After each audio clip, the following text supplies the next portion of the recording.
Hi there, Chris here, and I have a little bit of a tutorial for you all. In this video, we're going to look at creating our own wet palette. So here's a quick rundown of the materials we'll need. This is a little baking container. I like this guy. We pick them up at your local kind of dollar store, the cheap little stores. You can find them in the little cookingware section. I like this one because it's got a shallow bottom. It's only like about 1.5 centimeters deep. It's got a nice little lid, semi-transparent, so you can see what's inside it. I kind of dig this one. It's a nice little option for anybody on the cheap on this one. Roll of paper towels. We don't need the whole roll. We're only going to need about 4 sheets of it, but just handy. Typically, you could use any paper towel, although I do prefer the extra absorbent kind. Costs a little bit more, but hey, why not? We're not going to be using this stuff to wipe up spills or anything. This is just going to be used to retain water. Next, we're going to find some parchment paper. Parchment paper. Now, there are 2 different kinds of parchment paper you can find out there. Some have a wax coating on them, and some have a silicone coating. In my experience, both versions work well. And it does have to be parchment paper, just because of the semi-porous nature of the paper. It has the quality of breathing, and that's what we really want in our wet palette. We want moisture to travel through the paper. And it's typically not that expensive wherever you find it. Next, some scissors. Also, an X-Acto blade comes in handy as well. Any good quality scissors you might have on hand, as long as they're not rusty and chipped and such, shouldn't have a problem cutting anything.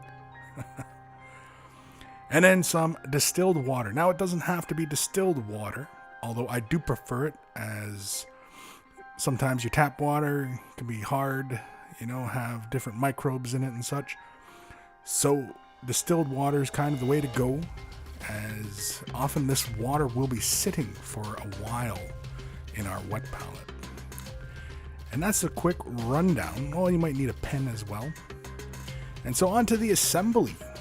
Now, we are just quickly gathering up our 4 sheets of paper towel. Now, it doesn't have to be exactly 4 sheets, although I do find the best absorbency with 4, as it's not too heavy and it doesn't retain the moisture forever, so to speak. Now we're just going to cut the paper towel to match our baking container. And as you can see, I'm just kind of roughly eyeballing. That doesn't have to be exact. Doesn't have to be a perfect match. But, it does help. So we're just grabbing our pen, felt marker, whatever you have on hand, pencil. Pencil draws just on paper towel just fine. And the paper towels, they've been arranged so that they're, stacked fairly neatly so that they all line up and it's easier to cut. And so once we have our little line down, we got a little guide. We just whip out our handy dandy scissors and give that a quick snip, as you can see there. And then next, we grab our parchment paper. And we just tear off a quick little sheet, just rough eyeball how much you're going to need. Obviously, it's not going to be exact. And so we need to cut this to match roughly the surface area inside the baking container. And so again, I just grab my pen and just quickly trace out the bottom of the baking container. As, it doesn't have to be exact science or anything like that. And again, we just whip out our scissors, cut it to shape, and we are laughing. So next, we take our baking container, crack that guy open.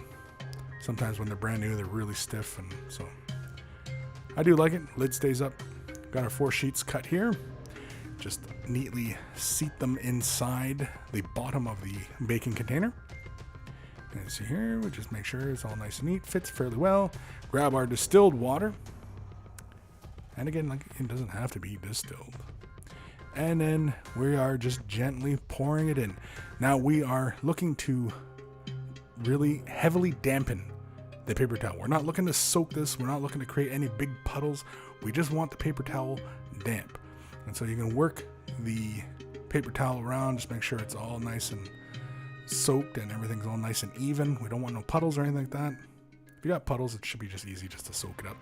Take our parchment paper, seat that in there, and then, firmly press it into the paper towel so it's making nice contact, and there you are. And that's it. That is a wet palette. That'll work for weeks. You're laughing, you're saving paint. And so, okay, really quickly, why do you want a wet palette? Well, a wet palette will keep your paint wet for much longer. And that is without any kind of additives as mediums or acrylic retarders or anything like that. And so you can just take your bottle of paint. I'm just using some Vallejo here just as a little example. And, it's the paint does pick up some of the moisture from the water, and it does kind of dilute it after a fashion, after it'll be sitting for a bit. But again, you just mix it and it'll be fine. I mean, it's a water-based paint it'll react fine with water. And then here I'm just grabbing a little bit of black just to show some color blending, as often this is the other big advantage of a wet palette. Say, for example, you mix yourself some colors and you're really digging the way it's looking, and here you are.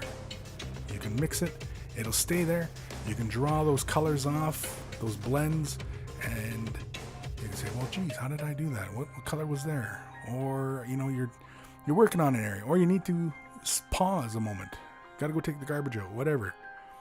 You can leave your colors here on the wet palette, go take care of things in life, and then come back and pick up right where you left.